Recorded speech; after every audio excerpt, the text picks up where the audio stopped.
तो सर बात आपको आप जी। मैं गौहर साहब का एक बैरिस्टर गौहर साहब का एक स्टेटमेंट सुनाता हूँ, नदीम अफजल चांद साहब, फिर आपसे इससे सियासी मौजू के ऊपर खाएगा। बैरिस्टर गौहर साहब ने क्या कहा है?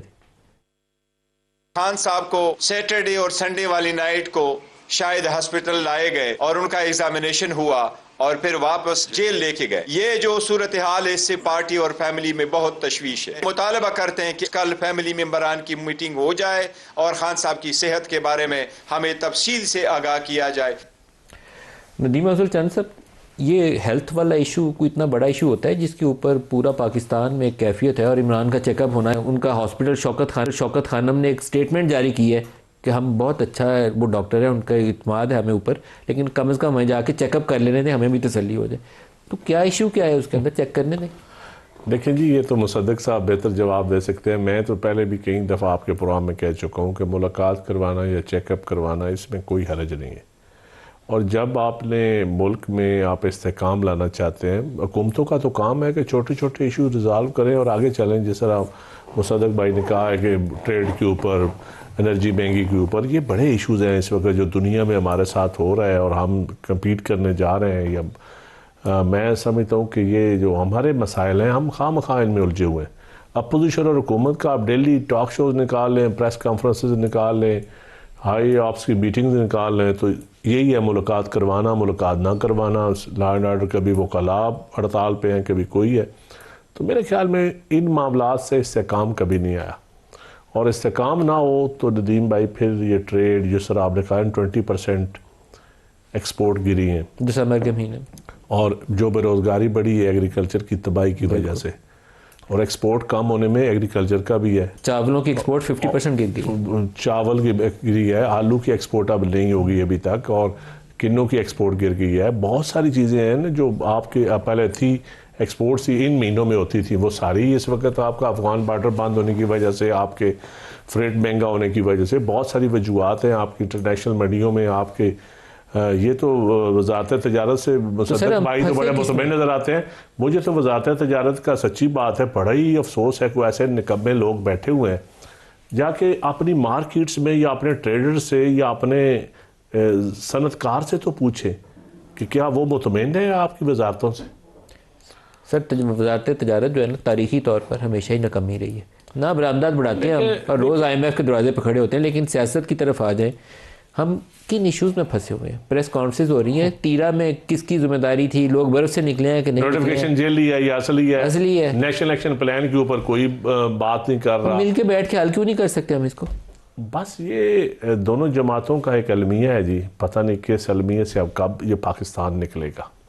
आप इत्तेहादी हैं इनके, आप पूरा बोझ इन पे डाल के आप साइड पे बैठ लेकिन जाते। ड्राइविंग सीट पे ये बैठे हैं, हम तो इनसे शिकायत है, दुआ ही कर सकते हैं इनके इनकी लिए। सीट ठीक है फिलहाल, स्टेबल है। नहीं, मैं कोई पेशीन गोई करने मेरी क्या हैसियत है, मैं कोई नजूमी तो नहीं हूँ, लेकिन ऐसी हुकूमतें रहें भी जिससे अवाम मुतमईन ना हो तो क्या फ़ायदा होता है। सर जो जेलों में डाल के खुद मज़ा ले रहा हो ना, इमरान खान ने ये मिस्टेक की थी, आज इमरान के साथ जो कुछ हो रहा है, तो मेरे ख्याल में गलत किया था, इमरान खान ने भी गलत किया था। क्या ये गलती का तसलसल जारी रहना चाहिए? नहीं रहना चाहिए, बस ये बात है।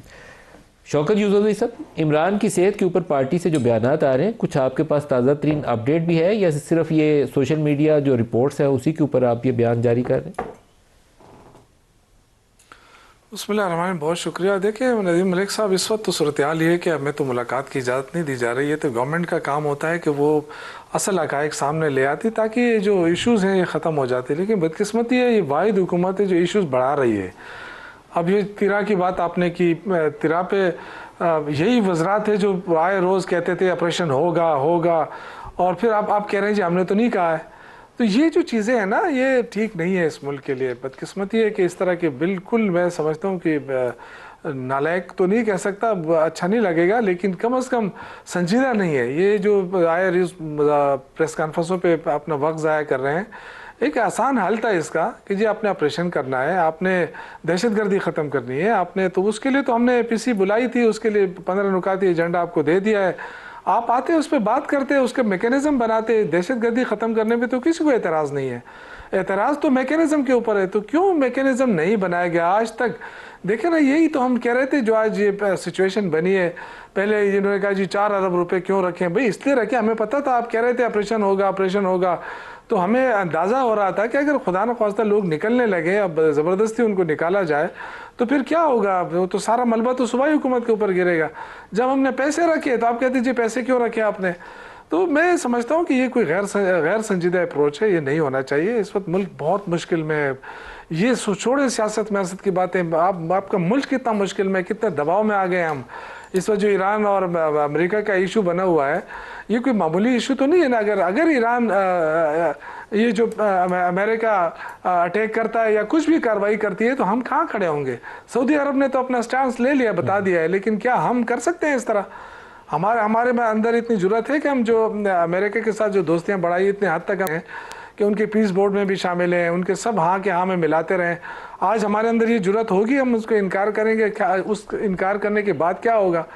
तो ये सारी सिचुएशन है। मेरे ख्याल से ये इसहाक डार के बस की बात नहीं थी कि वो वजारत खारजा को संभाले और इस तरह के इश्यूज पे अपने आप को इन्वॉल्व करे। आपकी देखे ना, चंद साहब ने भी कहा आपकी गैर मुल्की सरमाया कमालुद्दीन साहब 43% तो उसमें कमी आई है। जिरगा के हवाले से हमने इनसे कुछ दिन पहले अपडेट लिया था, दोबारा हमें ज्वाइन कर रहे हैं, पहले इससे पूछ लें इनसे। कमाल साहब आपका बहुत शुक्रिया। ये बताइएगा कि कितने लोग हैं जो तीरा से हिजरत करके अभी तक आए हैं दूसरे इलाकों में? जी नदीम मलिक साहब, तीरा से जो नकल मकानी कर चुके हैं टोटल 17,000, इसमें 13,000 का रजिस्ट्रेशन हो चुका है। जो 13,000 की रजिस्ट्रेशन हुई है, उन लोगों को जो वादा किया गया था कि 2.5 लाख रुपया देंगे आपने बताया था, और 50,000 रुपये महीना किराया का देंगे, इसके अलावा ट्रांसपोर्टेशन कॉस्ट मिलेगी, वो पैसे मिल गए उनको कि नहीं मिले?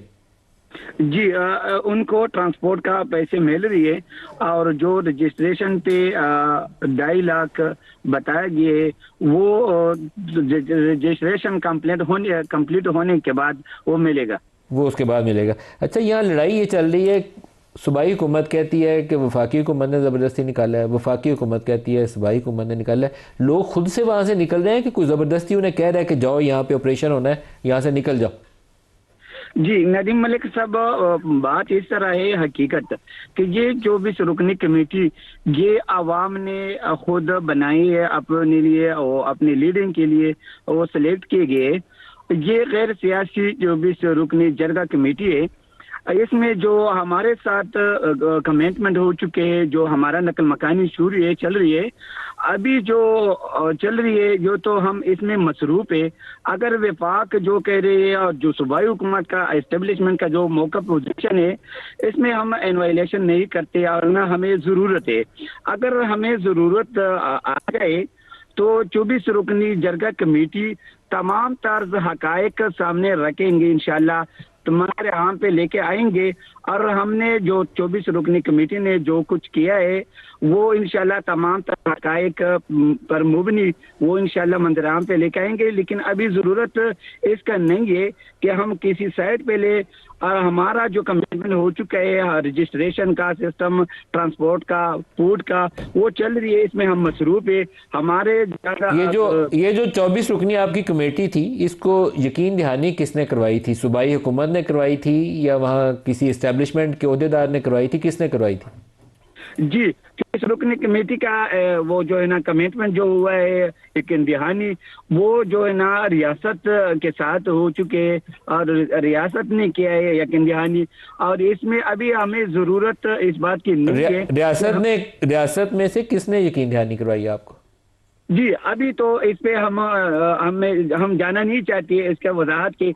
इंशाल्लाह हम हफ्ते के दिन पे हमने मीटिंग आपस में अरेंज किया है, तो हम तमाम तर्ज इसका जो हकायक पर मुबनी है वो इंशाल्लाह वाज़ेह करेंगे और अपने कौम को तसल्ली देंगे और आपको अपने कौम को सामने वो लेकर आएंगे कि किस तरह हम तो पागल नहीं थे, तीरा अवाम के खुद निकल रहे थे, उधर मुसल्लह तंजीम में ग्रुपें मौजूद है, हम टार्चर कर रहे थे, हमें वो कत्ल कर रहे थे मुख्तलिफ शक्ल में, मटर शीलिंग मुख्तलिफ शक्ल में, तो उधर हमारा जीना मुश्किल था, नामुमकिन था।